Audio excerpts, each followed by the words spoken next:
Hi, good evening everybody. Welcome to a franchise Reborn. For those of you that are new, haven't seen this is a video where basically I just update news inside our organization, what's happening. So let's take a look, guys. We have a signing. Some of you are going to be happy, some of you might not be. We'll talk about it in a sec. Here we go.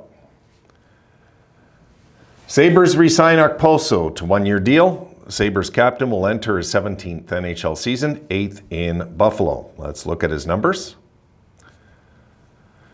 And you can see last year his numbers tallied off a bit, but so is the money now. So it's, I would say for what he brings, we're going to talk about the money in a sec. Last year he had 11 goals, 17 assists, 28 points in 75 games, and was a -7 for the season. Let's look at the contract. And as you can see there, folks, it is a one-year deal, $2.5 million. So it's a $2.5 million cap hit. And there is performance bonuses. You see right there, there's $500,000 up for grabs there as well. So the max he can make next year, Okposo's $3 million. And he's making, the cap hit will be 2.5. I'm not too sure what the performance bonuses are. I didn't really research it, to tell you the truth. To be honest, I figure he won't hit it. I just don't think he'll hit the bonuses. So, you know, look, we're getting Okposo back here, guys, because we're, you know, we need veteran leadership. Okay, I get it. I do. I get that I can't have my way and have everybody young on this team. You know, so obviously Adams knows a little bit more what he's doing than I would as a manager. So. Look, I'm sure they sat down, I'm sure they talked about it, discussed it, came up with this. I thought there'd be performance bonuses too, because you want to give Okposo like some sort of an incentive too, not just $2.5 million and say, here you go, you know, you're our captain another year. It's good there's performance bonuses. It gives him something to shoot for on those days where he's just not feeling 100% or whatever it is. And that extra edge might be there just for that game, you know, it's fine. But $2.5 million, I was hoping, guys, $1.5 million. I really wasn't hoping he'd get this much, but look, it's kind of a thank you for how he, I think, took over after Jack Eichel left everything upside down, how he stepped in and became the voice of the team and kept everything as straight and narrow as possible in our dressing room with the fans. You remember that he put out a letter, you guys might recall, early, not last year, the year before. Last year meaning this year, last year. But the beginning of the year before, where he put out a letter to the fans, kind of reassuring them that everything was changing within the team. And he was right, because guys, we've seen the proof this year. I know we've seen some proof this year, absolutely, the way the team gelled together and the way the team got through hard times once again, and so on and so on. So look, $2.5 million, it's a little high, but at the same time, you know, I'm sure, Charlie, are you going to buy your Okposo jersey? Come on, buddy. You got to get out there and get your Okposo jersey this year. So get out there.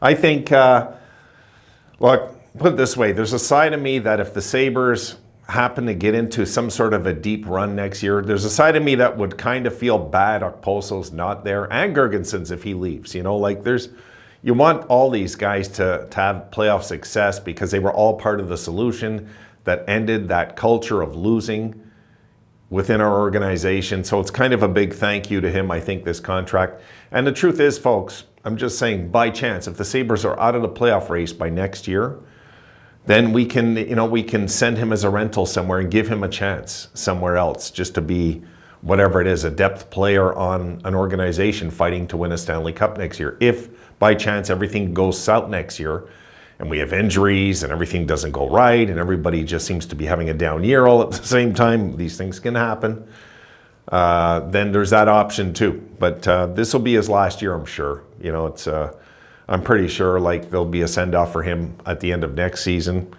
kind of like what they did for Anderson, the fans thanking him at the end, and so on and so on. So am I thrilled about this? No. Am I pissed about this? No. I'm just kind of like, you know, I'm just like this with it.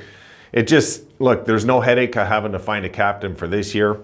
I think we can for sure look at how the truth is, guys. We have to look at how Darlene reacts. Is he going to be in this for the money, or is he going to be in this for the Sabres? You can do both, but you can't be greedy. If you're going to be greedy, that's, for me, not a captain. It's not a captain.